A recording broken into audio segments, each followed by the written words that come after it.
And we're really going to start talking about the crux of the problem. Michelle talked about it herself. When you involve money, then you have a problem. So now you're bringing money into the picture. And when you bring in money into a picture of a bunch of volunteers, you're asking for trouble. And this is one of the biggest contention points in some of the families is the fact that there's a crematorium on site that's on public land that they didn't have the authority to put in place.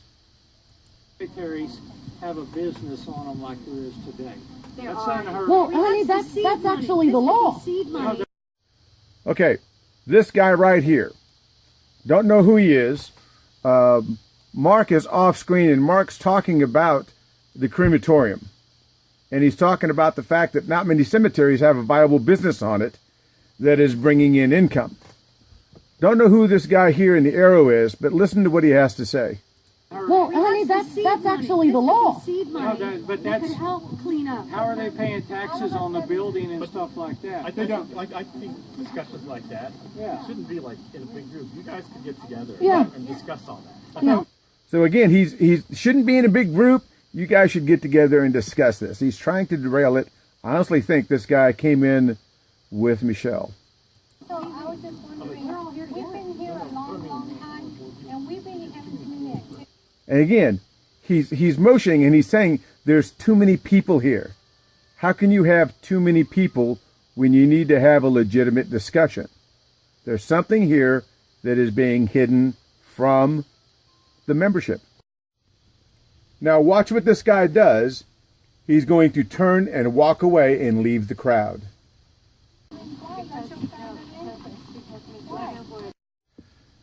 When I use the term ringer or tag team, I don't use it lightly. This guy did exactly what Michelle did the whole second half of the presentation. Interject, try to break up the crowd, get people wondering, and then turn around and walk away. Didn't stay for discussion. He did his part and he left the conversation.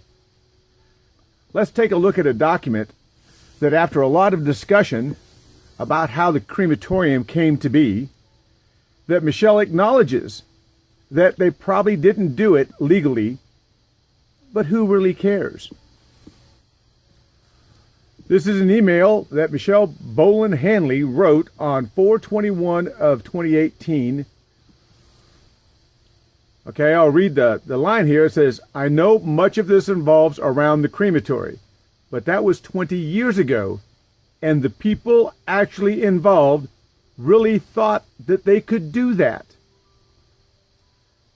The people actually involved really thought that they could do that. Not Vera, not Marie as trustees, and not me, not you. None of us were around 20 years ago. No one built a building under the darkness of night and hid it behind fencing. 20 years ago, both sections were much more active. People were in the know and no complaints. Now keep in mind, she's only been in town about 4 years. She wasn't around 20 years ago. No one was asking for money. No one was asking for mowing and maintenance inside of sections. No one's doing that now. We just want some accountability and some transparency on what money is being paid, what the lease actually states, who receives the money, and what the money is spent for. She says, really, everyone was just happy and that the parking lot was being kept clean and somebody was out there every day. Well, someone's not out there every day anymore. Until the end of 2017, no issues with that crematory. Incorporating or not incorporating is a separate issue to the crematory. Incorporating is not retroactive. Just because the cemetery incorporates doesn't mean you can go back in time and change things. This is the crux of the problem. This is why she is spending so much energy and time on this. If the group were to incorporate, then they would get title to the land.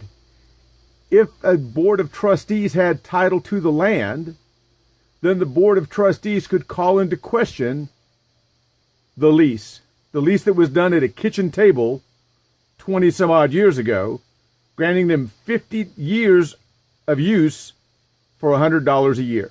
That's $8.33 a month. She stated it herself. But that was 20 years ago, and the people actually involved really thought that they could do that. She's acknowledging that, yeah, maybe they couldn't have done that. But yet back here she's saying it's not retroactive. Doesn't mean you go back and change things. I think she's absolutely wrong. If you own a shopping center and it has businesses on it, and you buy the shopping center, you're the new owner of the property. You can go in and look at those leases and deal with your tenants.